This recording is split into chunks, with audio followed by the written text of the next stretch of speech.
Olá pessoal, aqui é o Rodrigo do time de Economia da SMI Consultoria. Vou falar com vocês hoje sobre o nosso cenário econômico para essa semana.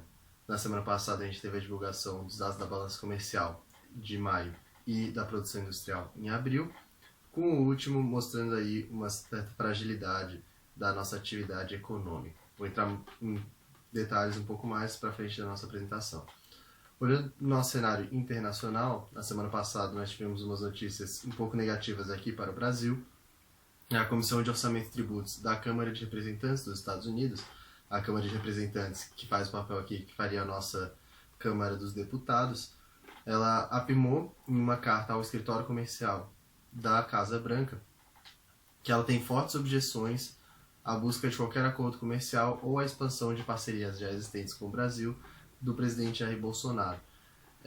Essa comissão ela é uma comissão que ela é bastante importante nesse tipo de assuntos. Eles realmente têm uma força muito grande em determinar acordos e parcerias com outros países, lá nos Estados Unidos.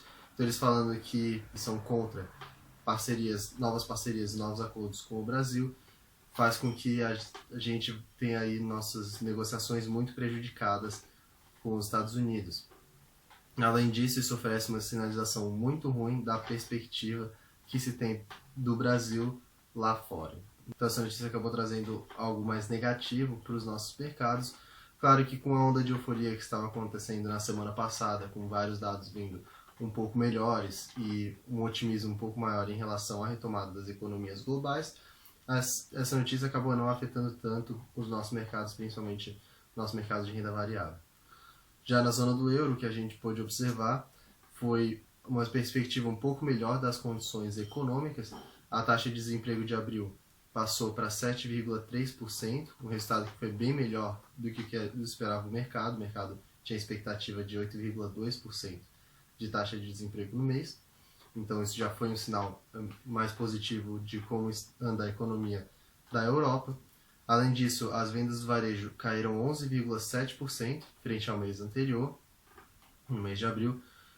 Algo que também, apesar de ser negativo, né, claro, foi uma queda, houve ainda a retração da atividade, ela não foi uma retração tão forte quanto a que o mercado já esperava.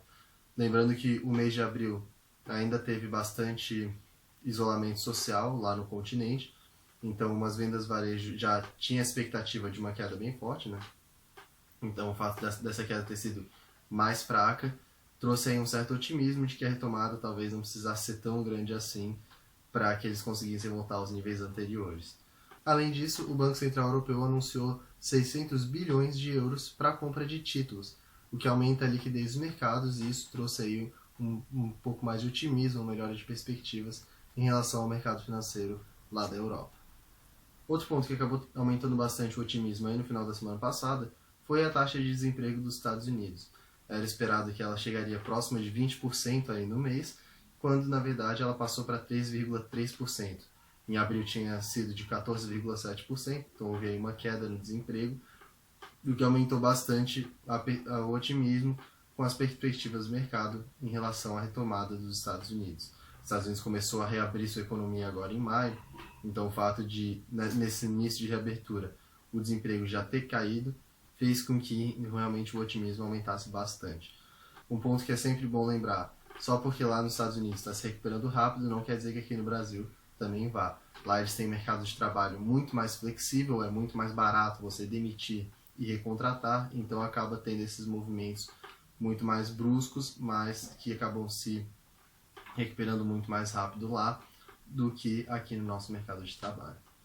No cenário nacional, o presidente do Tribunal Superior Eleitoral, o Luiz Roberto Barroso, ele incluiu na pauta da sessão agora para essa semana, na terça-feira, o julgamento de 2 ações de investigação judicial eleitoral. Essas investigações elas apuram supostos ataques cibernéticos em grupos de Facebook lá em 2018 que teriam sido feitos para beneficiar a chapa do presidente Jair Bolsonaro, e algo que, se realmente for comprovado que aconteceu, se houverem provas fortes de que realmente houveram esses ataques cibernéticos a mando da chapa de Jair Bolsonaro, o cenário político poderia novamente se desestabilizar de uma forma bem brusca, o que traria aí um aumento de volatilidade, um aumento da percepção de risco em relação ao nosso mercado brasileiro. né? Aquela questão da crise política sempre acaba afetando bastante a nossa economia. No entanto, com as informações disponíveis até agora, é provável que essas ações sejam arquivadas e que acabem não indo para frente, enfim, não impactando muito no nosso cenário político. Na semana passada, o presidente Jair Bolsonaro anunciou que pretende prorrogar o auxílio emergencial aos trabalhadores por mais 2 meses.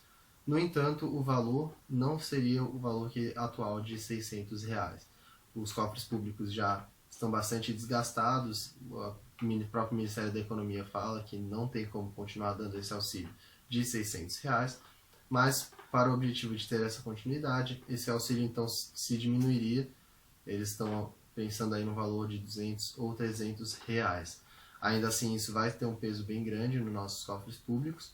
Se a gente tiver um auxílio de R$300 nos próximos 2 meses, é estimado que o aumento dos nossos gastos seja aí de 50 bilhões de reais, o que afetaria bastante o nosso resultado primário e o nosso cenário fiscal até o final desse ano. Olhando então para os indicadores que saíram na semana passada, a nossa balança comercial registrou um superávit de 4,548 bilhões de dólares no mês de maio.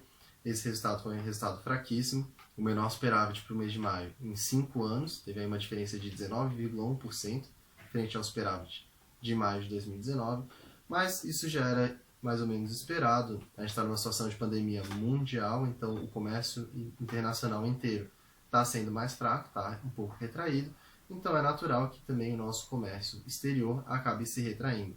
A gente teve aí uma queda de 4,2% nas exportações, frente ao mesmo mês de 2019, e as exportações também caíram, só que elas caíram um pouco menos, caíram 1,6%.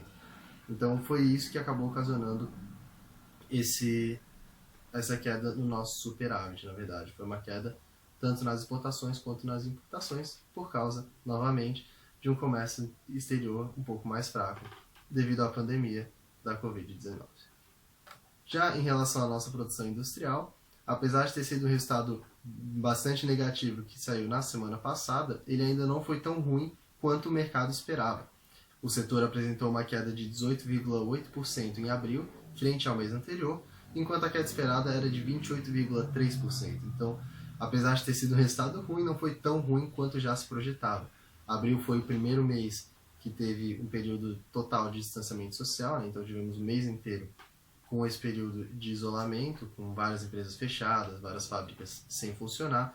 Então realmente já se esperava que fosse ter uma queda brusca na nossa atividade industrial, mas ela acabou não sendo tão brusca quanto o que se previa. Na comparação com o mesmo mês em 2019, a queda foi de 27,2%, então realmente foi uma queda muito brusca, ocasionada pela pandemia, mas que, pelo mercado já esperar algo muito pior, acabou sendo relativamente positivo, pensando em mercados financeiros e em expectativas. Olhando para os dois grandes setores aí da indústria, a indústria extrativa acabou se estagnando, não teve nem queda nem aumento entre um mês e outro. Já a indústria de transformação foi a que acabou puxando a indústria total. Teve aí uma queda de 23% na comparação com março. Então, é aquilo que a gente já esperava, que a gente já vinha falando, essa pandemia vai gerar, já está gerando e vai continuar gerando uma queda forte na nossa atividade econômica. A questão vai ser a nossa capacidade de recuperação depois que a pandemia passar. Então, por enquanto, agora nos meses de abril e provavelmente no mês de maio também, a gente vai continuar vendo uma indústria, assim como outros setores da atividade econômica, muito mais fraca. Nosso calendário semanal, então, que podemos esperar. Essa semana vão ter poucas divulgações aqui para o Brasil. O destaque vai ficar para o nosso Índice Nacional de Preços ao Consumidor Amplo, o IPCA, e o INPC, na quarta-feira.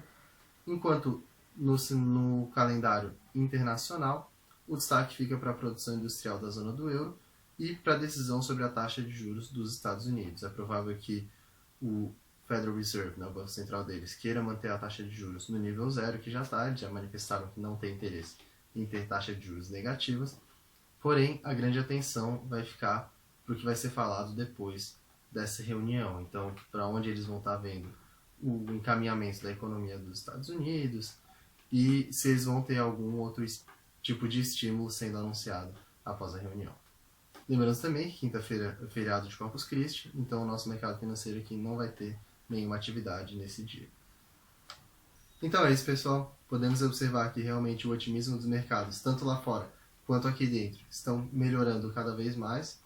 As perspectivas realmente parecem que lá para o mercado externo estão cada vez melhores, os dados estão saindo e apontando já para possíveis retomadas econômicas.